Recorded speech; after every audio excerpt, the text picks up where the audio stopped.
The CBS Radio Mystery Theater presents...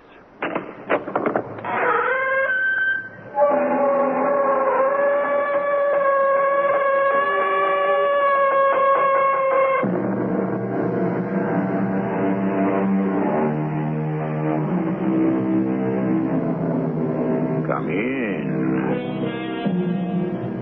Welcome. I'm E.G. Marshall. William Shakespeare never fails me when I look for an apt phrase that tells it neatly and poetically.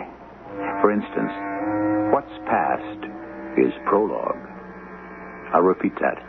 What's past is prologue. Yesterday's events have shaped today's. Remember that story of the Utah murderer who was almost not sentenced to die? Well, the same thing happened many years ago. The same thing. But it turned out a little differently. Minister, get in touch with the French government. Yes, what for? Everyone knows they've had lots of experience with guillotines, so ask them for one. Just like that, Your Majesty? Well, tell the French it's just a one-shot deal. And after this one time, we're not going to need a guillotine again.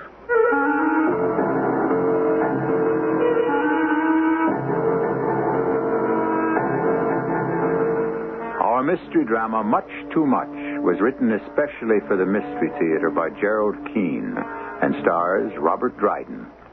It is sponsored in part by Buick Motor Division and Contact, the 12-hour cold capsule. I'll be back shortly with Act One.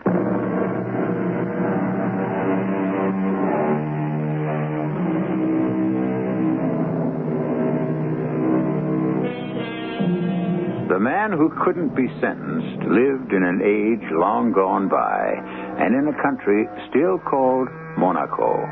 It is tiny, independent, and known the world over for its gambling casino, Monte Carlo. Monaco citizens are called Monegasques.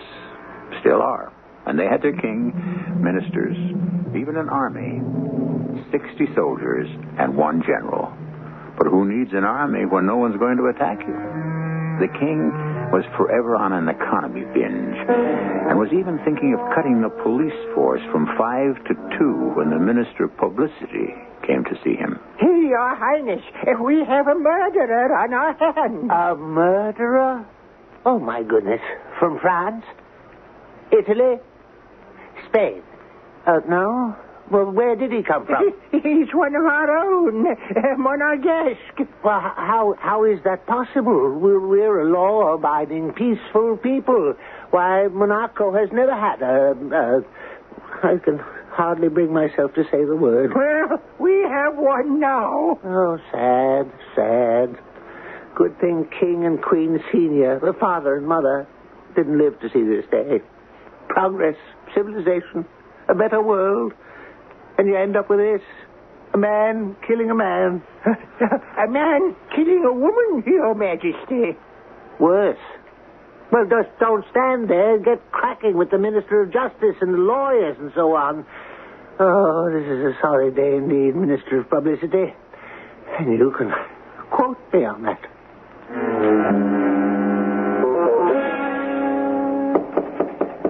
Come in.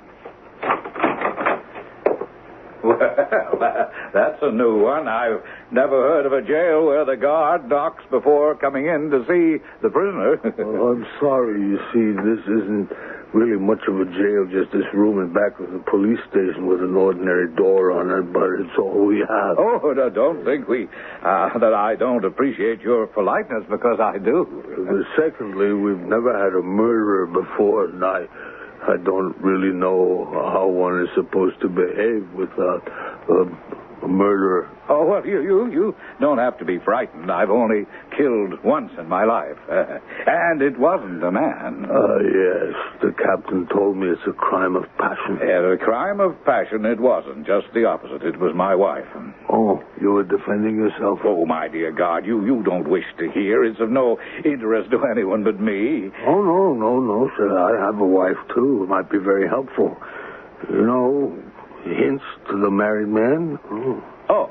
Oh, well, it was a perfectly ordinary day. I'd been out hunting, and I'd bagged a duck or two. And I came home and said to my wife, "Here, cook this fellow for dinner." "How shall I prepare it?" says she. "Well, I'll have it braised with peas," I said. "Use that recipe of Père Lepay of the Café de Paris." "Okay," she said, "will do." Well, I came home, and she told me an extraordinary thing had happened. The bird wasn't really dead, and when she started to pluck its feathers, it flew out of the window. Well, I mean, it could have happened. And the next time I bagged a duck, I told her, "Plain roast duck tonight," and she said, "All right." And I came home about 7 and opened a bottle of Côte de Nuit, and there was no duck. "What's this?" I said. A workman came to the doors at my wife and asked for a glass of water, and when my back was turned, he ran out of the house with a duck. You believe that? No, but I thought I'd wait. I went out again Sunday with my shotgun, and I bagged another. Oh, a beauty, at least 6 pounds, and I said to my wife, "We'll have this on Monday night." "Well, that duck's a bit old," she said. "All right, do it Chambertin, slow flame," I said. "Agreed?"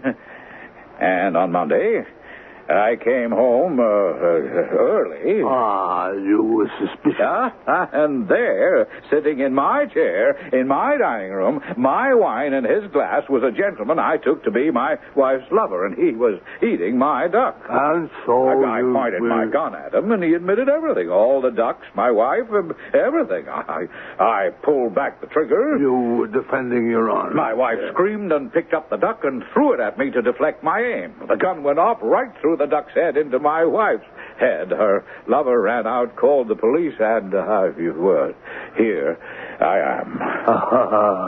With a story like that, you'll get off. Oh, I'm afraid not. If I'd hit him and not her, then I could probably go free. It's bad luck. And worse, if I may say so, you never even had one duck for dinner. Oh, well, I'm very sorry, sir.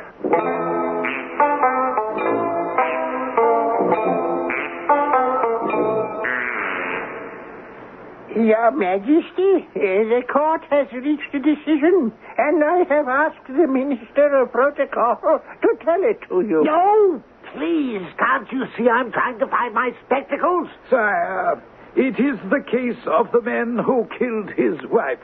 Oh dear. Not a problem. Oh, not at all, sire. No problem. He has been condemned to die. Splendid. So? Well, Monegasque law directs he should have his head cut off. Yes, we know the law. We know. Now, where do I sign? Right above the royal seal, Your Highness. Well, now, what are you two standing about for? Your Majesty. If the fellow must be executed, well, then execute him. You heard me? Execute him. Get it over with.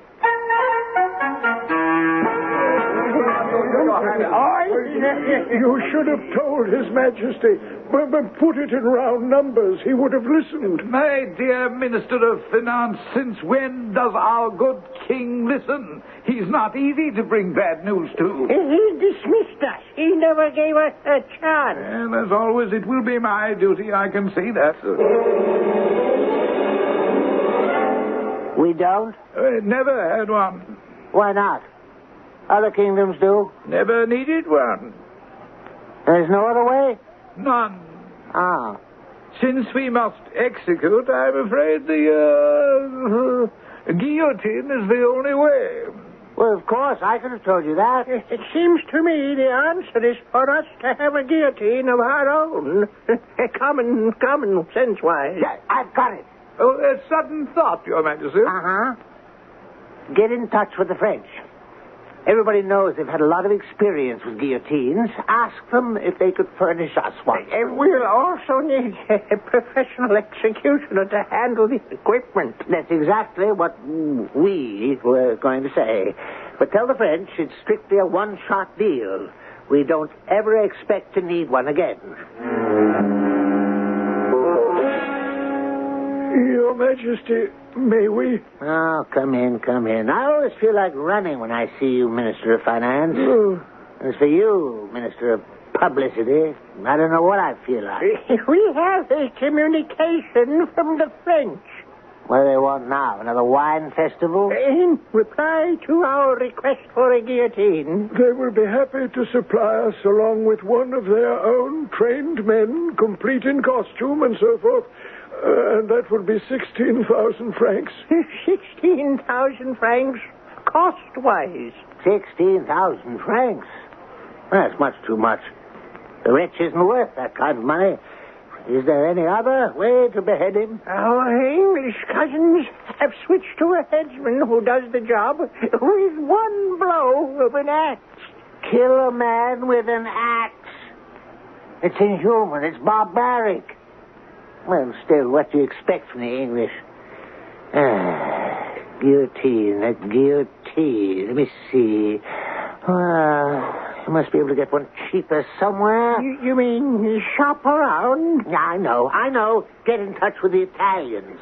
After all, Italy has a king, and from one king to another, maybe he'll give us a cut rate. Cut rate? Yes, Your Majesty. Those French haven't been the same since they became a republic. All they think of is money. Money, money, money. That's all they think of.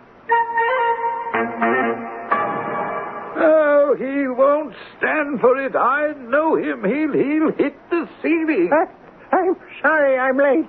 What's the latest? We've just had word from the King of Italy. He'll be glad to help us out in the cost for the entire package, including removal of the remains, will be 12,000 francs. He doesn't want any liras. Oh, dear. I don't know that I wish to be the minister to tell His Majesty that. 12,000 francs. Did you say 12,000 francs? To the sou, Your Majesty. 12. That's 4 less than 16. It's not much of a discount. Now, the rascal is still not worth that kind of money. Well, hardly, Your Majesty. 12,000? Get up that sum, we'd have to tax every adult Monegasque 2 francs a head. I don't think the people would stand for it. Oh, they wouldn't, Your Majesty. No, there'd be a ruddy riot. No, it's still too much. Still much too much. Have I made that clear?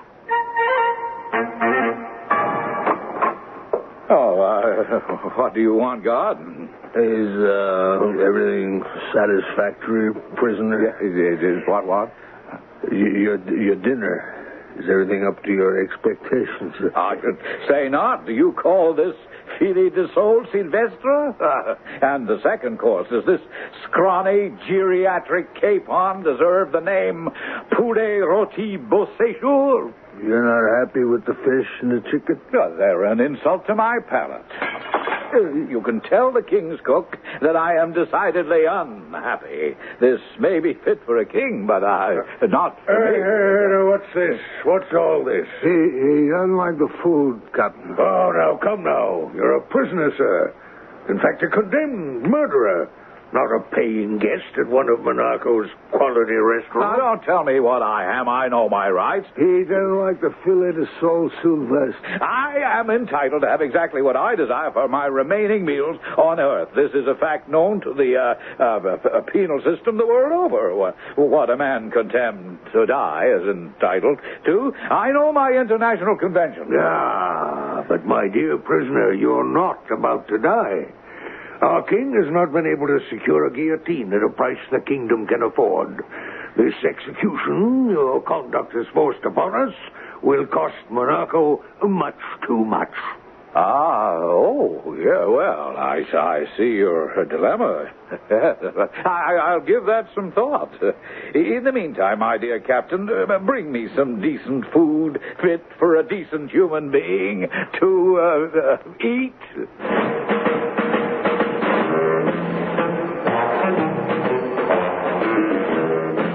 So there you have it.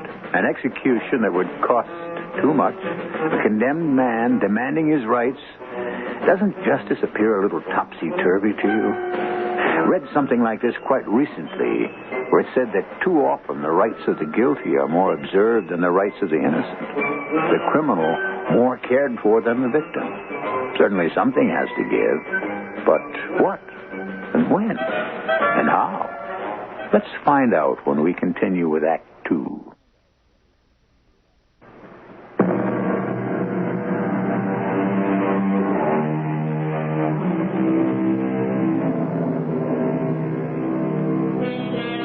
Old Bill Shakespeare hit it right on the head when he wrote, "Liberty plucks justice by the nose. The baby beats the nurse." Isn't that what we have here? A kingdom trying to mete out justice, if it can be had at a bargain. A guilty man screaming about his own rights, oblivious to the right to live of the person he killed. Now back to the story.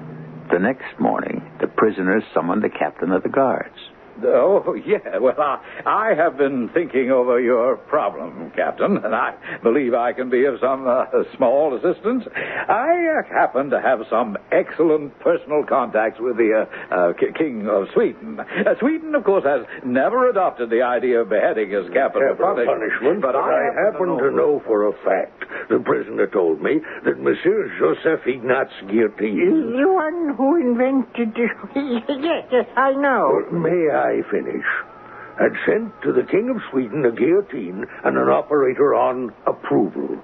The prisoner said he might be able to persuade the King of Sweden to lend the machine to us so we could have our execution. Oh, well. Good thinking. That's worthy of us. Should we pass the word along to you-know-who? Oh, yes, I think His Majesty would approve. I'm quite impressed with your prisoner, Captain. Thank you. I can see he's an honorable soul, regardless of his transgressions. One who understands that justice is justice. Here. There is only one slight drawback. Isn't there always? Odds wise. We must bear in mind Sweden is many, many more kilometers from Monaco than France or Italy. It'll take months before we can expect delivery. Sailing vessels, storms, what have you. I'm sure the prisoner won't object to such a stay of execution. And he most certainly won't object. But will we? Why should we? Well, it's his turn. What, a convicted murderer has term? In exchange for his personal letter of endorsement to the King of Sweden. Of course. After all, gentlemen, he's got the contact. Endorsing the loan for his own execution. He wants something in return. I think that's valid. He's the contact man. Our man in Sweden, as it were. He has to be paid off a fee. He wants money? No. The prisoner's fee is that in return he would like his meals every day from today to be of the superlative quality generally reserved for the condemned man's last meal. Do you think the king's cook can deliver? Well, I certainly hope we don't have to import a chef from Paris to feed this undesirable. And he has instructed me to request of the king's cook. Where did I put that piece of paper? For lunch today he wants a cold poached bass suédoise. And for dinner tonight, filet mignon with a sauce béarnaise. Is that all? Well, he hasn't decided about the wine.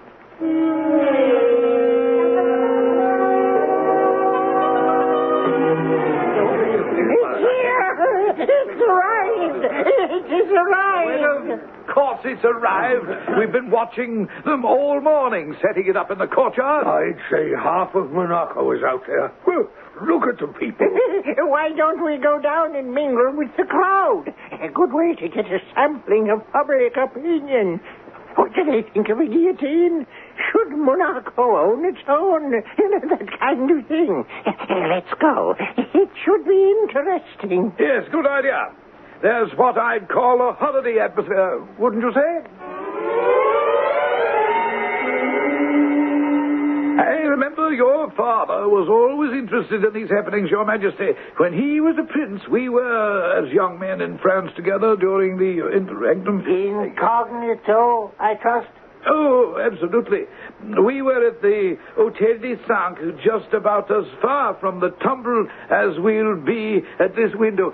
Come see. I don't know that I care to, frankly. I've got a queasy stomach. Oh, today is only the test flights downward of the blade, just to make sure. You see those two upright posts with the crossbeam to hold it together? They're grooved so that the knife will fall swiftly. What's that? Can they see me? Us? That's for the executioner. That little fat fellow with all those muscles? Oh, what's he doing now? I can't see a thing without spectacles, and nobody can find them. He has a stone and a file, and I believe he's sharpening the blade. They do leave evidence, those French, don't they? Well, the blade got a little rusty after the long sea voyage from Sweden. Are you sure they can't see us? Why are they cheering? Well, he's running his finger along the blade and licking it. Now he's taking a bow. Now he has, let me see, 1, 2, 3, 4, 5, 6, 10 guards, and they're all pulling the cord to lift the blade up into place. Oh, it won't move. 10 men, and they can't budge it. He's kicking the blade. Splendid, splendid. Good man. Kicked it twice, and the darn thing traveled up the post like a monkey shinnying up a palmetto tree. Now the executioner is going to do some trial runs. It won't move. He's just supposed to give it a yank, and it triggers. Now he's talking to the captain. 10 more men. March! 10 more. March! March! They keep adding men to yank at that thing. It looks like the blade is jammed up there. 1, 2, 3, pull! 1, 2, 3, pull! He's got the whole army on it now. 1, 2, 3, look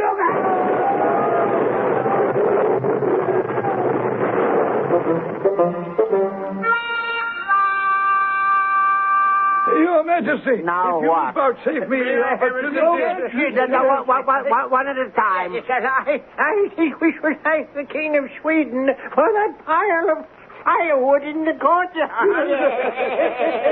We are not amused. I have asked you here for your thoughts on the disposition of the prisoner. Minister of Justice. The law says execution, but not by whom? Might it be done by one of our soldiers? A soldier? I don't see how. Excellent. Why didn't any of you dolts think of that? It's natural. A soldier to cut a man's head off. But, Your Majesty, After all, in war, soldiers don't mind killing people. In fact, that's what they're trained to do. Send for the general. Soldiers of Monaco, I ask now for volunteers to assist justice in this small but great land of ours. A criminal has been sentenced to be executed, and we need one man who will bravely undertake the task. One man, step forward. I put it to you all again, all 60 of you brave defenders of the spirit that is Monaco. Will one man of you please step forward? I'd say that there'd probably be a few extra francs in it for the man who steps forward. Captain, may I have a word? General, they won't buy it. In combat, yes. But to them, execution is cold blood. I had my doubts all along. But the king said do it, so I tried. Well, I'll tell him. I tried to. He'll listen to you, General. You've got more stars. I'll say that a soldier simply does not know how to cut off a head. It is not in our manual of arms. Well, it's about time. I've been waiting 7 days to learn what progress we're making. To bring you up to date, Your Majesty, the army declines. And I think if you were to examine our Monarchan Code of Military Honor, you would certainly not find any reference to the duty you wish the soldiers to perform. I took the matter up with the ministers, and execution by firing squad was suggested. Clear thinking.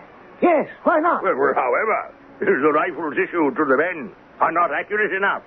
And, in fact, on our test range just the other day, 3 of my men were injured when the guns fired backwards, and the stocks dislocated 3 shoulders. I don't want to hear any more. I simply do not wish to hear any more.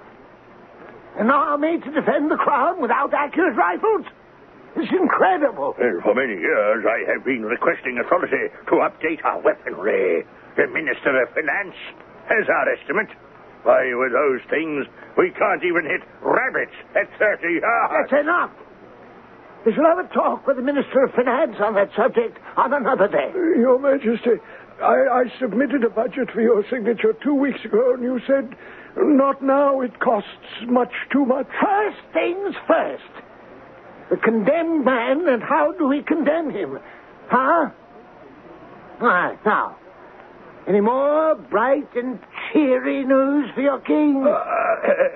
Your Grace, for the past week, we have diligently put our heads together. Considered? Reconsidered? We have assembled a commission and a subcommission, a committee and a subcommittee. To study the pros and cons wise. And we have finally concluded, sire, that the best thing would be to have your Majesty commute the death sentence to one of life imprisonment. Well... That way we could extricate ourselves from this miserable pickle, and you, sire, would be hailed as a monarch of mercy. That's fantastic. And much, much cheaper.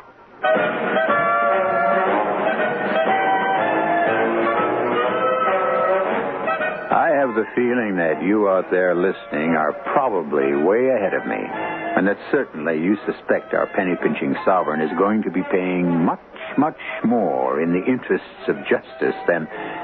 But I shan't give it away. Stay with us and find out with us in Act 3. Did you know there are over 100 different strains of cold virus? And any one of them can make you sick? That's why there's Contact. No matter what cold virus attacks, one capsule helps relieve your swollen membranes, your runny, sneezy misery, up to 12 hours, all day, all night. That's the wonder of Contact. Give your cold to Contact. Real medicine for real cold. Take what pays directly. How does your laxative work? Many brand name laxatives contain ingredients that expand in your stomach. That's how they work. We know a medicine that works differently. It's in the X-Lax pill. Overnight, the X-Lax pill gently stimulates your system's own regular rhythm. Stimulates your system for relief in the morning. No surprises, just relief in the morning. That's the X-Lax pill. Try it tonight with confidence. For occasional use only as directed. X-Lax pills.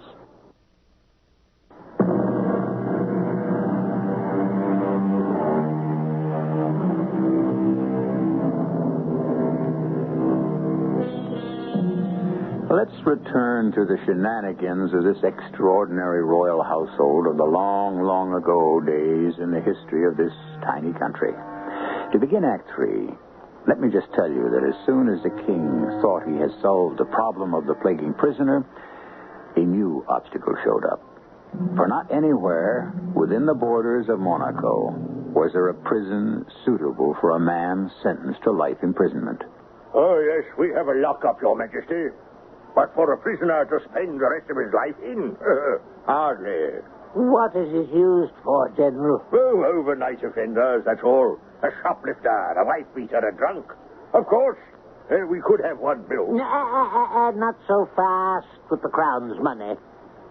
Why don't I have a look around and see what we have on the premises? General, do you mind? You? Your Majesty? Are you sure you want to do this yourself? Why not? It's a fine day. Here now is a possibility. The Royal Aquarium. The Royal Aquarium. Oh, no. Smells too fishy to me. We must remember that the poor fellow is going to spend the rest of his natural life here. No. We don't have to go one step further. The Royal Zoo is no better than the Royal Aquarium. We cannot have the fellow die of asphyxiation. No.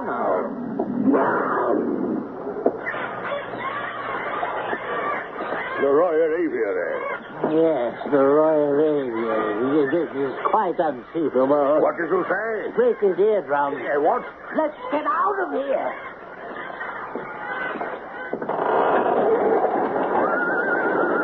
Now, this might not be bad. The Royal Stable. I suppose you could get used to it. Of course, if we gave it a good cleaning, there are certain advantages. Those small high windows with the bars, even the stalls. Well, I mean, the prisoner could use one for sleeping, plenty of hay and straw, another stall for eating. Makes quite a suite. And all this begins to make sense. Your Highness, may I call your attention to one slight drawback? Yes? If the Royal Stable becomes the Royal Prison, where will we keep the Royal horses? Actually, down here, Your Majesty, is my favorite.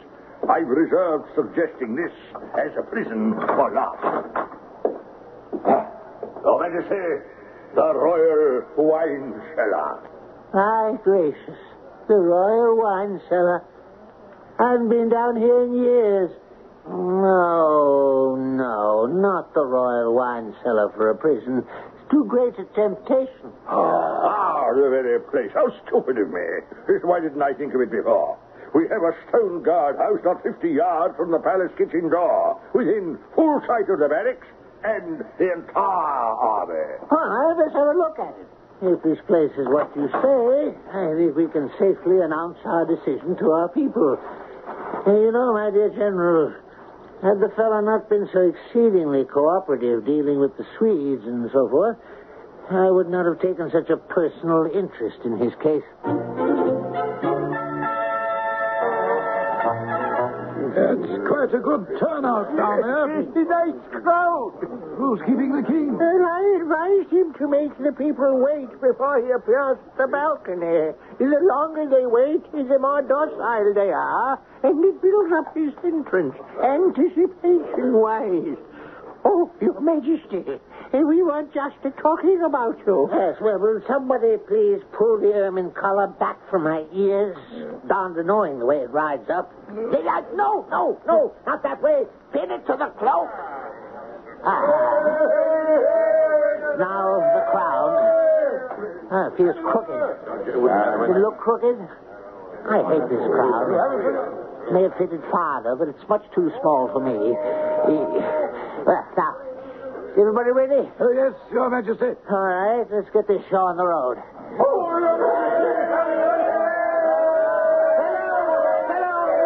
Fellow monarchists, loyal subjects of the crown, we're all aware of the tragedy that's befallen our peace-loving, law-abiding land.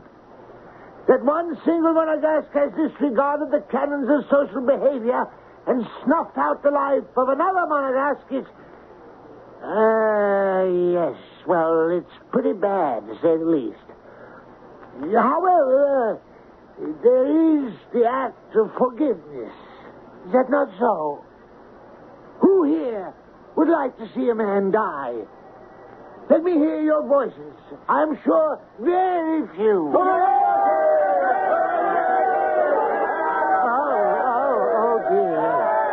You really are that fond of death for a criminal.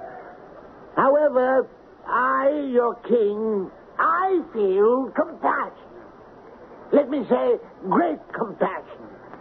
Therefore, since we would rather our prisoner lived and learned to repent his misdeed, we have decided to commute the death sentence to one of life in prison. Let me tell you a little of the arrangements for the safeguarding of the prisoner. He will be incarcerated near the palace, well guarded round the clock by 3 shifts, brought his meals by the guards, and I would say pretty well guarded. All right, and so with this momentous news we conclude, and thank you for your devoted attention. And now, Everybody back to work. On the double. Oh, I'm exhausted. How did I do? How did it go? Huh? Marvelous. It's simply marvelous. I don't know. I don't think I grabbed them. Cousin, Your Majesty, can I be familiar just once? I would say that this life imprisonment is the best thing you ever did. Well, at least it's cheaper.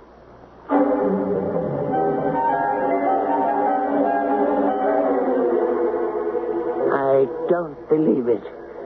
I can't believe it. Your Majesty, I've been keeping close tabs on the whole operation every month for the past 12 months. From the day the prisoner started his sentence, I watched it like a hawk. I make sure there's no duplication, no waste, no fat. And these are the figures. We'll go broke. Add it up. Round-the-clock guards for 365 days. That's 8,760 guard hours. Food for the 2 shifts when they're not normally feeding guards. Food for the prisoner, and that's a heavy item. He's no cheap eater. No, don't get me wrong, Your Majesty. I understand. Gourmet meals, that was the deal. It can't be. 1,000 francs a year? All right, the rest of you, you've been standing around with your mouths open and saying nothing. General, ministers, say something. Perhaps the first year is always higher expense-wise. No, you don't, simpleton. This life as a young man, he could live for another 50 years. It's a severe drain on the royal purse. This rascal is bleeding us. There's got to be a cheaper way. We could save money if we dismissed the guards. Wait a minute. No guards, and the prisoner might run away. Is that such a bad idea? He's got it. Is that such a bad idea? General, release the guards. Unlock the door. When, Your Majesty? This very minute. Very good, sir. What time is it? A few minutes till dinner time. Good. Let's watch. When he hears the door unlock, he'll think they've brought him dinner. And then... here, this window faces just right. Let me see. Oh, yes. The kitchen is below us to the left. Oh, there's the general. The guard is unlocking the door. And there goes the guard. You see him around the corner? There goes the general.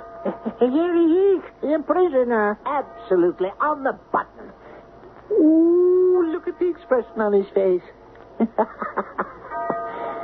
Where is my guard to bring me my dinner? Oh, I wonder if he realizes he could escape right now. He could escape.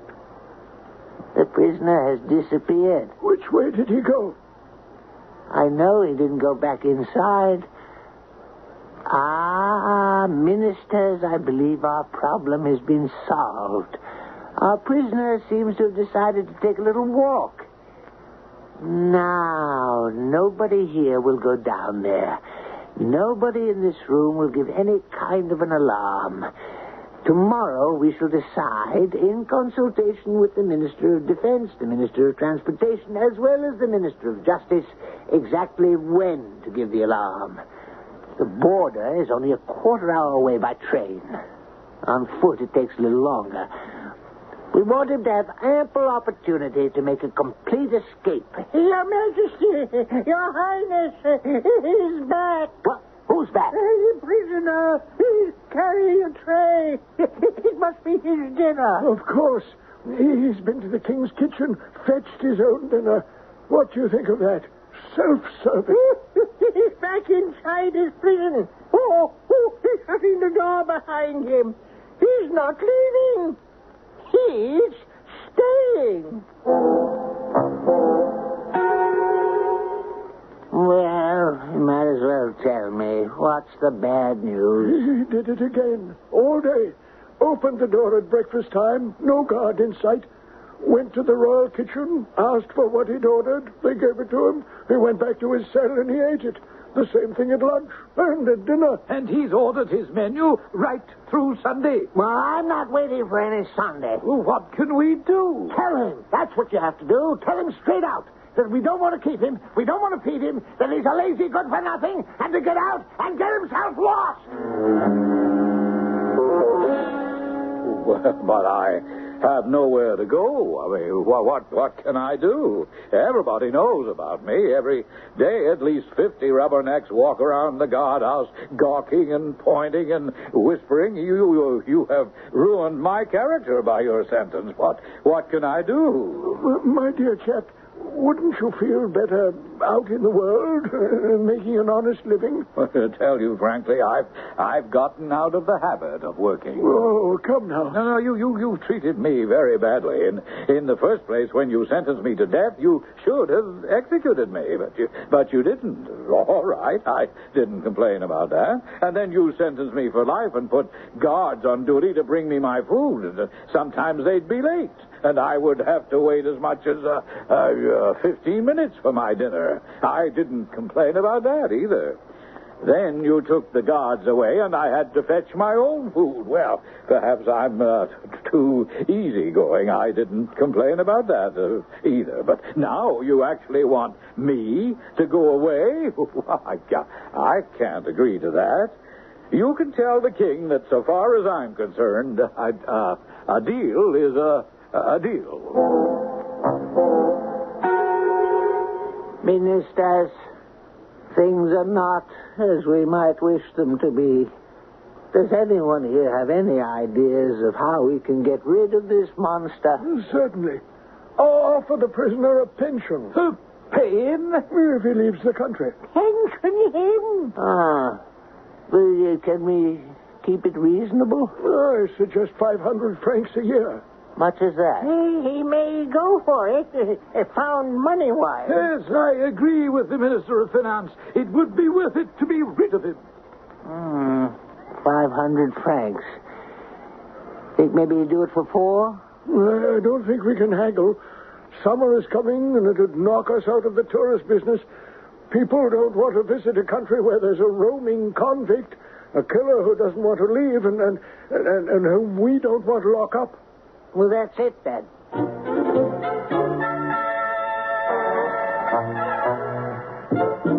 500 per annum, and that is it.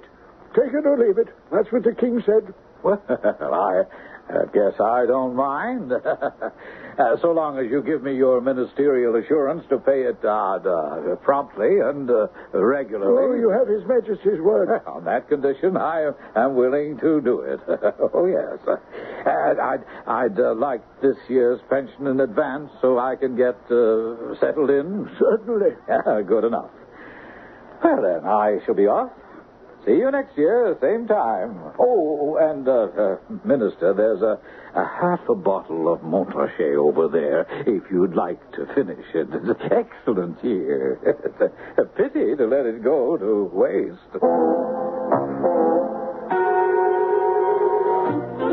And so the matter was settled. The prisoner took his money, took the train, and in 15 minutes was out of the country. He bought a bit of land just across the frontier and started market gardening. He never went hunting again. He never married again. Once a year, he goes to the palace, draws his pension, goes to the gaming tables, stakes 3 francs, sometimes wins, sometimes loses, and returns home. And there's a bit more to this tale, which I will tell you when I return.